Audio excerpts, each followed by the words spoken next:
Hello friends, very good morning to all of you. So today we are going to discuss PF68, that is how to integrate ASP.NET Core app with PingFederate using a standard OIDC approach. So if you can go to the documentation of PingFederate, PingFederate suggests two things. One, you can use .NET integration kit that is basically going to work as an open token. So we'll just talk more on open token in our coming session, but yeah, it will just work like as an open token adapter. That means like in the PingFederate, you just need to build a connection at IDP and ISP, and then application side, like they just need to install that that file which we are going to get from .NET integration kit, and then yeah, based on that, the application can send a communication to PingSP, and then PingSP will just send a communication to Ping IDP, and the basically the SAML flow will happen between Ping IDP and PingSP, and then PingSP finally will give you a open token, which basically has to just get the information from there. That application has to get the information using that .NET integration kit. It will be possible. That is one thing. Another thing, you can use the agentless integration kit. Like Ping basically suggests you that you can go for agentless integration kit. That means like using reference token adapter. So that is again a kind of flow where Ping SP and IDP has to work, and then like finally application has to uh, just call PingFederate, one of the endpoint, to retrieve user information. That is again one of the approach.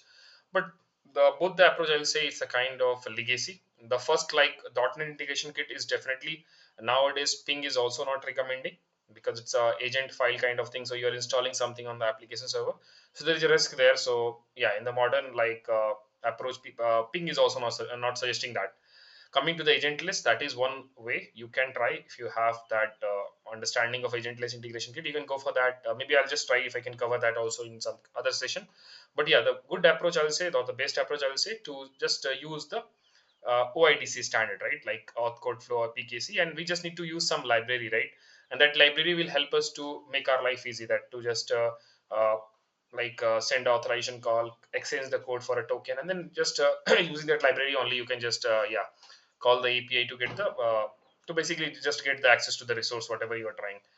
So yeah, we'll just try to go for the third approach, that is the modern approach, and mostly used also in the industry. The first two is like a kind of, the first one is definitely legacy. Second one, it's not legacy. You can use because it's the agentless. You're not installing any agent file on the application server. But yeah, maybe we can just go through. We'll try that. But it's good to go for the third approach what we are trying to discuss in this session. So yeah, let's begin, and maybe I'll just see if I can cover the second approach also in some other session. So yeah, let's begin.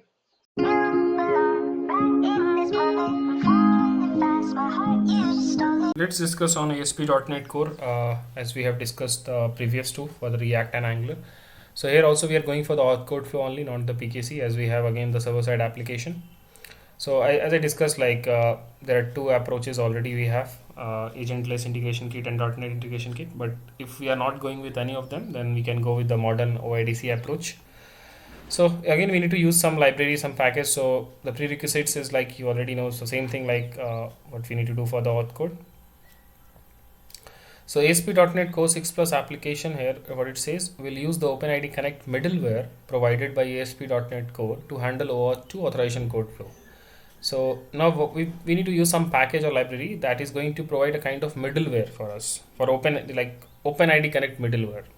That is basically provided by the ASP.NET Core only to handle this OAuth 2 authorization code flow. So first, we need to install this Microsoft identity.web package in your ASP.NET Core project, right? That is the first thing we need to do. Second thing, configure OpenID Connect in program.cs.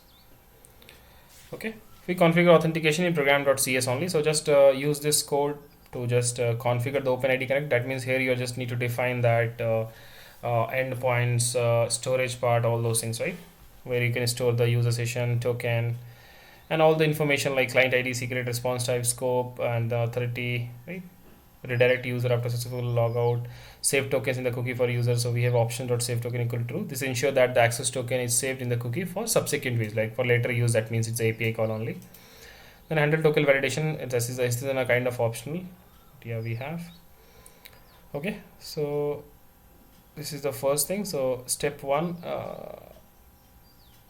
second. Yeah, step 1 is like installing, step 2 is like configuring the OpenID Connect in the program.cs.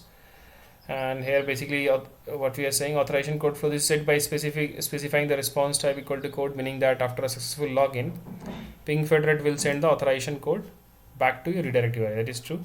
Then token exchange will happen. Token exchange process is automatically handled by the add OpenID Connect middleware, right? This is the middleware we are talking, which will going to handle the token exchange of code to get an access token. After receiving the authorization code from PingFed, the middleware will automatically exchange it for the access token and ID token. It will if requested, as well as any other tokens depending on the configuration. Save tokens line the line where we have mentioned in our step 2, that is save options.save token equal to true.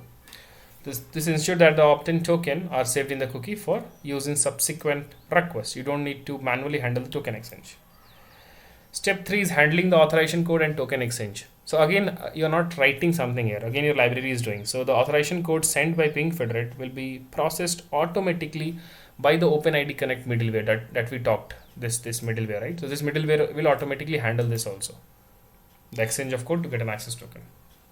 The middleware will receive the authorization code from PingFederate callback, exchange the authorization code for an access token, save the access token in a secure cookie. The token exchange process is abstracted and no additional code is needed to manually request the tokens. The tokens are automatically available for use in your application. Again, that package Microsoft.identity.web is doing that. Okay, so again, that this middleware is just doing that add OpenID Connect middleware, that is extending the code, getting an access token. Once you have that access token, you stored right in the secure cookie. Now we can retrieve the access token and then we can use it for the API calls. So once the user is authenticated, you can retrieve the access token from the authentication context to make an API call. This is step 4. So here is an example of how to retrieve the access token and use it in API call. So you can just use this all like, and then we have defined get the access token from the authentication context. Okay, get token async. This is a kind of method I think we are using to get an access token, and then we can utilize this for our API call. This API call is nothing but like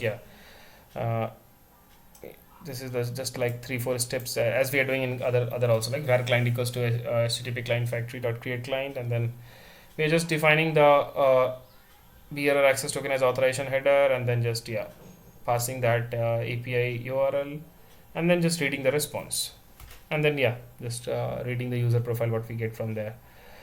Okay, so the key point is here the http context dot get token async access token. You see, right? This is let me show you. HTTP context dot get token async access token. What is this exactly doing? It's a kind of method. This method basically retrieves the access token stored in the authentication context after the token exchange is complete. Okay, this is possible because Microsoft Identity Web saves the token in a cookie for a subsequent request. Using the token for API calls, this token is then used in authorization header as a bearer token for making authenticated API calls. Now, if you can just summarize what we did here. So first thing, user initiates login. That means user is redirected to PingFederate for authentication via the challenge method. That's the authentication prompt. Authorization code returned. After successful authentication, PingFederate sends the authorization code to the redirect URI that is configured as /signin OIDC.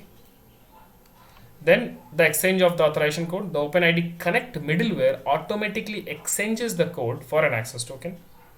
Then the token is storage. The access token and other token is saved in the cookie. As we have options.save token equal to true, we have defined already in our program.cs file, the step 2. Then the last thing, API calls using the access token. You can retrieve the access token via http context.get token async access token and use it to authenticate API requests. Okay, so these are the basic requests. These are the basic flow. These are the basic things we need to use for our ASP.NET Core app. And again, here also you're not supposed to worry for the state and the CSRF attack, because again your package and library is doing all those things.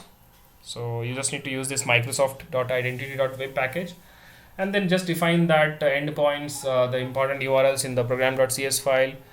Then you have, like as we have seen, like in step 2, and then you have you're not supposed to worry for the exchange of code to get an access token. You have the OpenID Connect middleware that is doing all those actions. And once you have the access token, you can store in the secure cookie by, as you already defined here, options.save token equals to true. Okay, Once you stored, you just need to retrieve that also for the API calls. For that, you are just using that like method like we defined yeah, from the context, right? That is, yeah, http context.get token async access token. This method retrieves the access token is stored in the authentication context after the token exchange is complete. This is because of that package stores the token in a cookie for subsequent request, right? Okay. So yeah, basically like there is not, again, not much you are writing in a code, rather like your library and package is doing. But yeah, you have some this, you can use this as a template and you can just implement in your application if you are integrating with any identity provider, whether Okta, PingFederate, Azure AD, or any other product also. Using this auth code flow, you can utilize this. And let me know also if you have any problem there, if you see any challenge or any issue. But yeah, this is the basic thing, and this is already a tested code in the real-time Angular app, as I mentioned. Yeah, this is a kind of template. You can just utilize the same thing in your code also by just updating the endpoints and other things like in the program.cs file. Okay.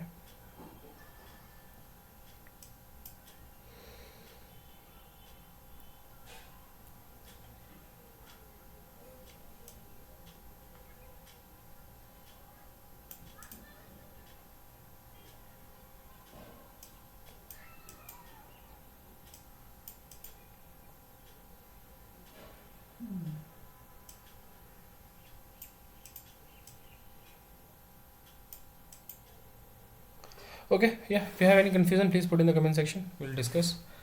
And please test if you're implementing any auth code flow in your Angular app. Sorry, not Angular, it's a ASP.NET Core app. Yeah, maybe you can let me know so we can have a look. Yeah, so we basically cover three, like first React, then Angular, then ASP.NET Core. So if you have any confusion anywhere, yeah, please feel free to put in the comment section so we can discuss again. And just try to test like in your app and let me know the result also. Thank you, and we'll just jump to next section.